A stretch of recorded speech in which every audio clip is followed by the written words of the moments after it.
Hey, what's up, y'all? So I'm back on my car chronicles. It is a Saturday. It is 93 degrees in Southern California, and I am on my way to take my 6-year-old to a birthday party for his basketball teammate. And so I'm gonna chit chat. If y'all ain't ever seen me chit chat before, I will definitely be having my eyes on the road unless I'm stopped or literally sitting in traffic. But today I want to walk you through what it is like to be in the room for a live mastermind event. And so first things first is, what is a mastermind and why am I even talking about this? And so a mastermind, it was a term that was coined, at least from my understanding, from Napoleon Hill. And what he had talked about was the importance of getting people in a room together that are like-minded, and that, think about it like energy. If everybody comes together kind of like a team, then we can all pour into one another, and then we will probably take some quantum leaps in our mindset, business strategies and things like that. There are different types of masterminds. You have the peer-based mastermind, which is, for example, me and one of my friends, we get together, whether it's at home or somewhere, out of town, maybe go to a hotel, and we sit down and talk about one another's businesses. We probably come with some areas of needed improvement in our business. And then from there, all of a sudden, when you start talking thoughts out with other entrepreneurs, you may realize that what is, staring right at you in the face in terms of the resolution was possible for you to see, primarily because you got in the room with the right people. So the right people is very key when it comes down to masterminding. So peer-based is, there's no facilitator, there's no leader. Everybody comes in, potentially they can have the same titles, you can be focused on the same thing. So for example, I'm a psychologist, so I may say a mastermind for digital products, just in general for entrepreneurs. And then I'm very specific with maybe what we talk about with digital products. Then there could be another type of mastermind, just as an example, that is focusing on therapists for group practice or therapists for private practice. Those are a lot more specific because I want people to leave the room having some type of expectation of what their experience is going to be like. If it is just in general a mastermind, the expectation is you're going to get in the room and it's the power of the people, not just a facilitator. Okay. So those are peer-based. And then you have facilitation-based masterminds, where those are the ones that I host, but I still learn from the people in the room, which is, we get into a room. It can be anywhere from 8. I've hosted ones up to 22 people at a time. I've even hosted a conference up to 54 people at a time. But the thing is, we let some people come in front of the room and ask a big problem question in their business. They get a 10-minute hot seat. And because it has to be such a specific question, everybody pours in, gives ideas, asks questions. The person can record it and all those things. But then they can also mastermind at smaller tables so that it can be more intimate and we can make sure that everybody is heard. So there's not a right or wrong way to do a mastermind, but there is a difference between peer-based or facilitated versus someone putting it on. Maybe you pay a price to be in the room. But I also believe that it's up to the facilitator to make sure that the right people are in the room together. So typically when you sign up for a mastermind, there are 2 different ways you can get in outside of already it being part of your program. So one way is, and I'll just share with you the 2 ways that I did it.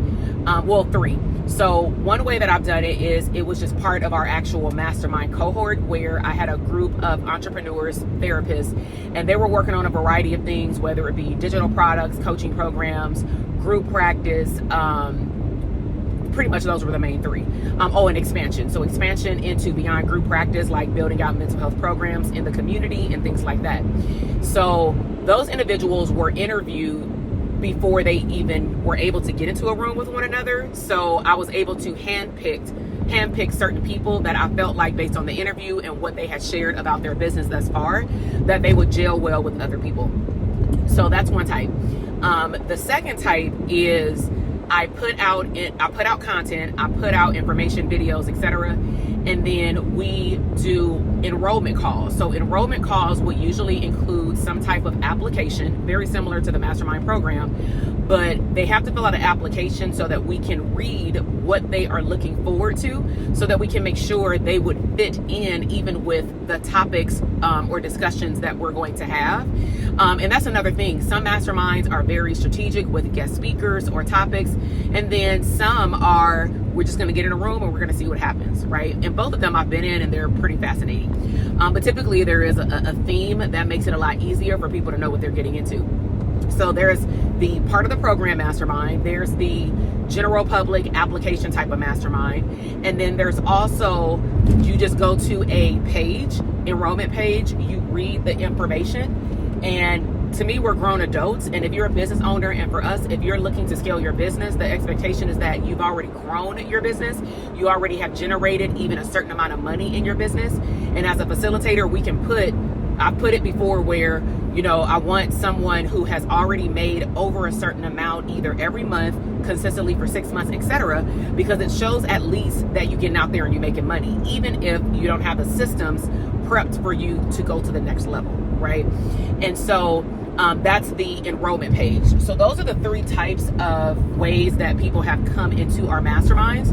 So now I want to give you an overview of what our mastermind experiences have been like. And I may do a few of these videos as series, because currently right now, and I'll make sure to put the link in the description box, depending on when you're watching this video, will determine if there are spots left. But as of right now, in the middle of July, there are spots left for Vegas.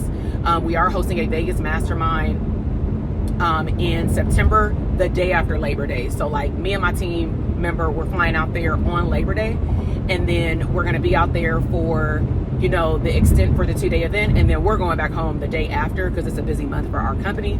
And then we're also going to go to Orlando, Florida, which also have spots, and that one is November 4th and 5th. It's whatever that Monday and Tuesday is. So Vegas is Tuesday and Wednesday in September, and then Orlando is the Monday and Tuesday. So our theme for this one is, do you want to get in a room and expedite your process of launching a product or service? And we're very particular in that this particular mastermind, because it's not an ongoing program, we really want to be clear so that people can have the best outcome, the best experience. We wanted to make sure that it is only for existing business owners, and existing business owners cannot count, oh, I'm a contractor at another person's group practice. I want to see those people making their own money in their own business, because the conversations are going to be different than beginning entrepreneurs building out your systems and processes as a first-time entrepreneur fully on your own, just not as a contractor. Not minimizing contractors, but if you had your own business and you had to set up the paperwork, it is completely different, right? So we have specifiers, and then we also themed it as, launching a product or extended service, and you want to go beyond, like the one rule is you want to go beyond one-on-one. So we put that on there, and then we put in bold, this program will not help you build and grow your solo private practice. Now, if your solo private practice has streams of income, then what are the streams of income? But we're not going over standard operating procedures, how to hire for a group practice, how to build a group practice, how to start a solo practice. We have particular therapist programs just for that, and they are containers, because it's not just a 2-day one and done unless we have a mastermind event that does just that.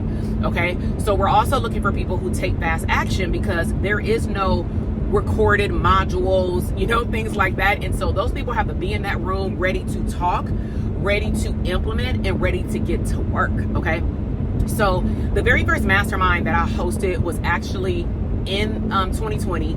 It was clearly a crazy time, and I got the download through my morning meditation to say, even though these are unprecedented times, I heard God say, hey, I want you to get these people together, because it's bad enough that at that time therapists were isolated even before what happened in 2020 went down. But then when that happened, we really became isolated in terms of business growth. And we were online, but people were zoomed out. And so I said, okay, I love hosting events because I love hosting personal events. And so let's get 11 to 12 mental health therapists who want to focus on digital products, online services, and let's put them in the room and let's have a mastermind. Because at that point, I had been in a mastermind like 2 different ones for a total of like 6 years. So I've had my share of experiences with different types of masterminds and containers and things like that. And I also, one of the bigger reasons why I did it is that they wanted to know, how did I grow? I'm gonna say as when I got laser focused in my business. And so because I had tested and proven like certain things in my business, I did have things to teach. Okay, so I sold 11 spots within 7 days. I launched it, and I sold it within 7 days. Because of the times, we did have to put in a health waiver. So the health waiver said something like, even if you've been exposed, if you cannot be tested before you come, then please cancel your ticket, but the tickets were not refundable. Now, for those people who couldn't come, what we did is we said, I want you to get with someone who came to the event, because some of them knew each other from other programs that we had. And so I want you to get with those people and get on Zoom and just see what they learn and see if y'all can mastermind after the event. But the event is not recorded. There's no audio recording allowed outside of the hot seat piece, which I'll explain. And we did, for that mastermind, we did send them the binders because we just knew that due to those times, some people may not be able to go. And so we end up having, I believe, 6 people attend. I had one of my good friends that also does financial psychology stuff come in and talk about business credit and all kinds of things. And we had a photographer at that time. We did videography, and I did pour more into the branding aspect versus other masterminds in the future, because my goal was to create a library, a vault of branded content, so that when I wanted to have another live event, if maybe the budget did not say so, or the photographer or videographer was not available, the ones that I wanted within my budget, then at least I can use older content, even if we're having our mastermind at another like venue space. So, and that's what happened. I did it for like the first 3 masterminds because I had a mastermind program. And after that, we sometimes had a photographer, sometimes we didn't, sometimes we just used our iPhone and called it a day. So now I want to move into the context of what you can get if you come to a mastermind. And not every mastermind has the same topics, but they overlap with honestly launching a product or service. But the way the conversations can go can clearly be dictated by who's in the room and what you're doing in your business. And so not in any particular order, we cover email marketing and the power of email marketing.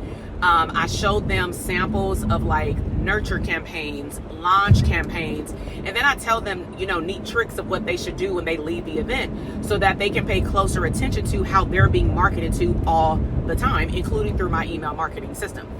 Then, of course, I answered their questions. Another topic within email marketing is figuring out, based on the product or service, how do you want to present your content? So I teach them how to create what's called content buckets.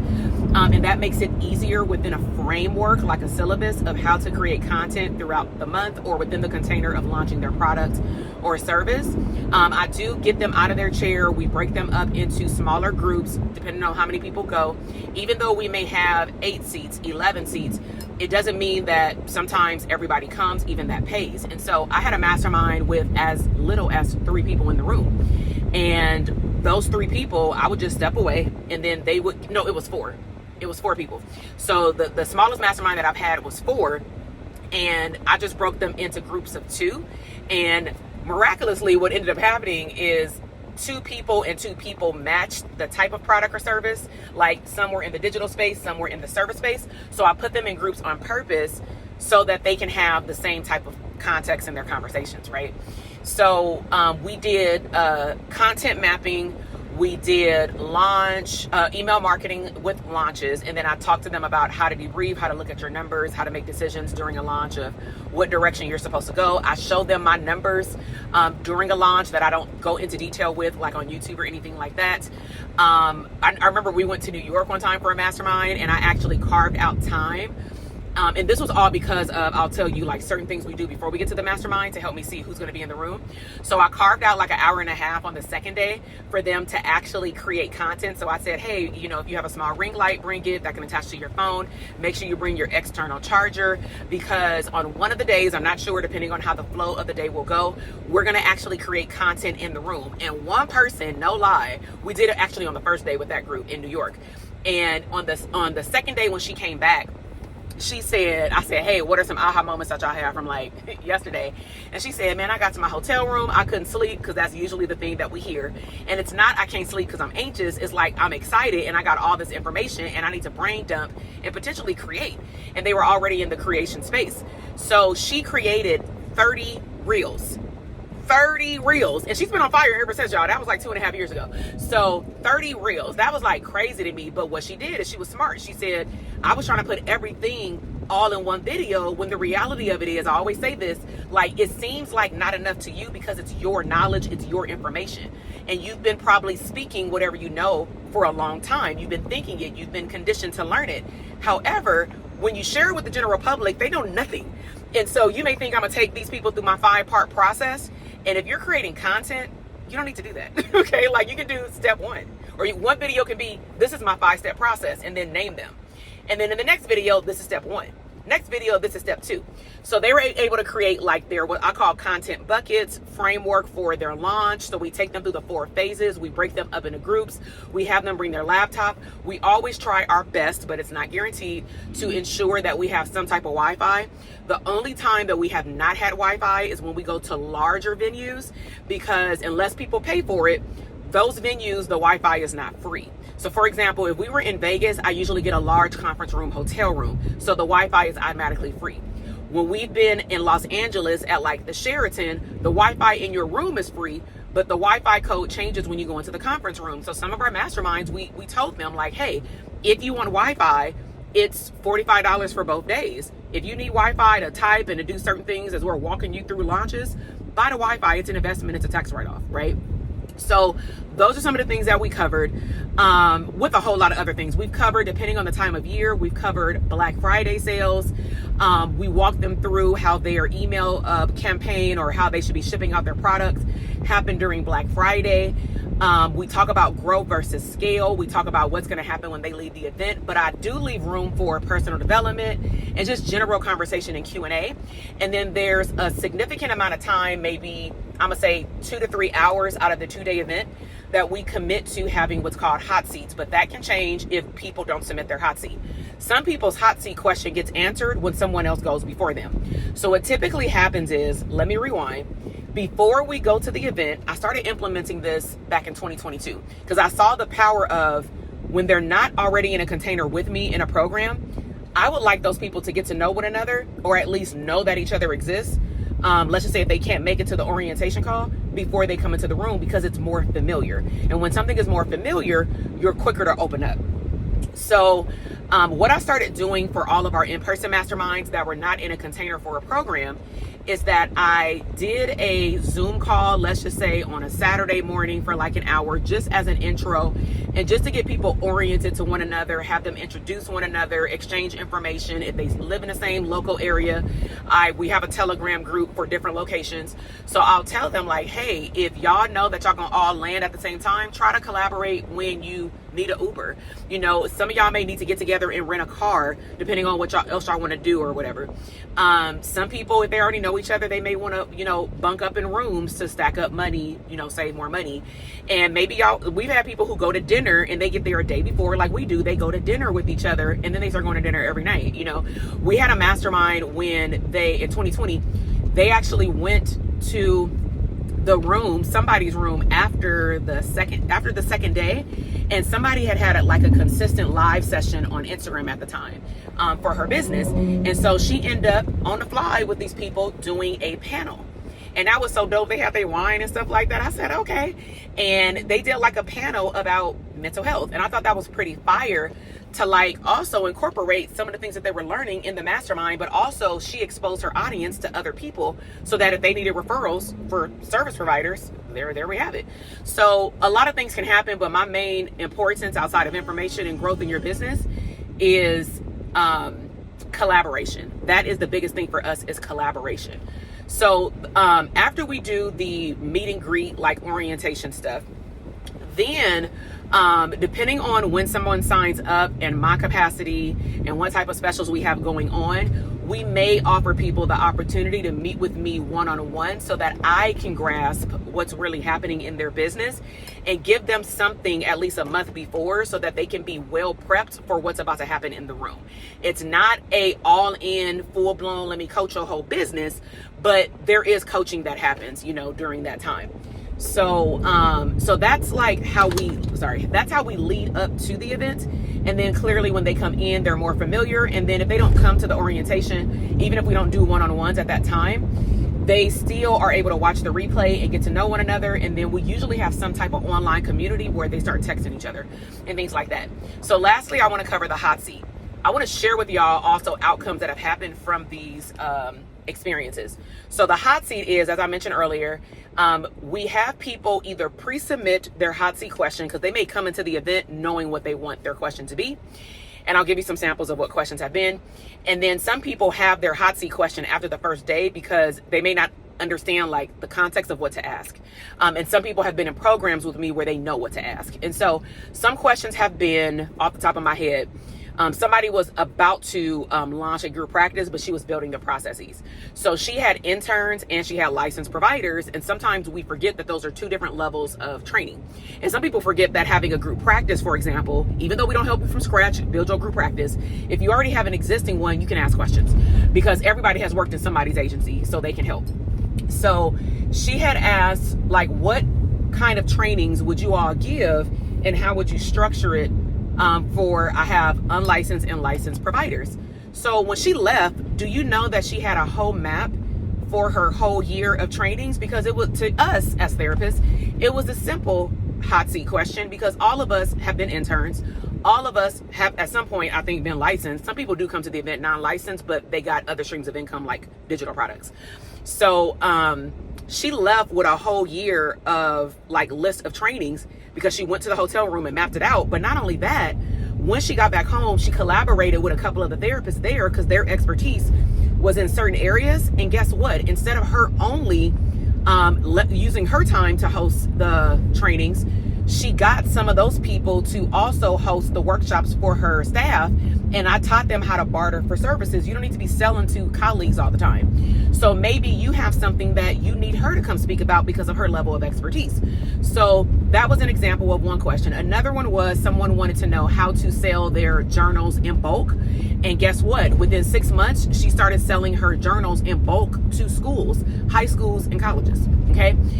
Someone wanted to know how to like launch their physical, it was for African American children, like you know, the filling chart. It was like fillings cards. So he brought the cards actually to the event, which was pretty like smart. And we were able to touch the card, see the card. We help him take pictures with the card. We do that for y'all, right? At the event, like, hey, let's get some branded photos. You know what I'm saying? Even if it's with your phone. And so we helped him create a whole launch plan. And what I'm leading to is, I mean, other people have launched digital products, memberships. They filled up their memberships within 14 days of leaving. But it was because of the power of the infusion of what happens in that room, the energy, but also the executioner within the people that are there. And being live just sets a whole nother level of fire under your butt, right? Like, I cannot explain it, but I can guarantee you it will not be like an online event. I can guarantee you that. And so we had someone who, like the person with the cards, one of the therapists with a membership, they literally came up with the idea. That's another requirement, is that we ask them to be committed to one stream of income before they walk into the room, so that will also help me curate content. So we give them a deadline and say, what stream of income are you focused on, so that I can make sure whatever information I'm bringing will feed the information that they need for the launch or relaunch. But also I can, position them to ask any questions that they may have. And so, sorry, y'all, a motorcycle stopped. So now people are behind me, like beeping, and it's another car in front of me. Sorry for the motorcycle. We couldn't go around them. It's a train track. But yeah, I'll give you the example of the digital product person, because some people think that is impossible, and it is not. So let's just say the live event happened on Veterans Day. Like, they flew in on Veterans Day, and we stayed 2 days after Veterans Day. Black Friday was 2 weeks later. Everybody in the room, if they chose to launch beyond like other services that needed more layout, right? Because if you are launching services, you got to get out there in the community and collaborate and build relationships. But if it's online services, these people had no email list, little to no audience outside of mental health services. But we did talk to them about the importance of, can you serve the same type of client avatar as you do in your private practice, but they have a different level of a problem, right? So this individual had focused on women with anxiety. It was more specifiers. And what she did is she wanted to actually serve therapists that were isolated during this time of year, but to have just like some self-care conversations about being isolated. It wasn't coaching, it was a supportive environment. She wanted to sell out, I think, like 15 or 20 seats. So we worked with her on pricing. We worked with her on content. We worked with her on the 4 launch phases. We helped her map out her Black Friday sale, which she was going to launch. And they told me afterwards, it was a lot of work. And they also told me, now I have another level of respect for why you send so many emails, Dr. TK, why you are very consistent with telling us that email marketing is like the key to the penny is in the follow-up, right? Like your sales are going to come from people continuously seeing your name. And if people aren't aligned with your product or service, they'll just unsubscribe. Like, it's not a big deal. I don't want to pay for somebody to be on my list, because we got to pay for email marketing systems. I don't want to pay for someone to be on my list and they're not interested in what we have to provide. And so she sold out of all her membership spots.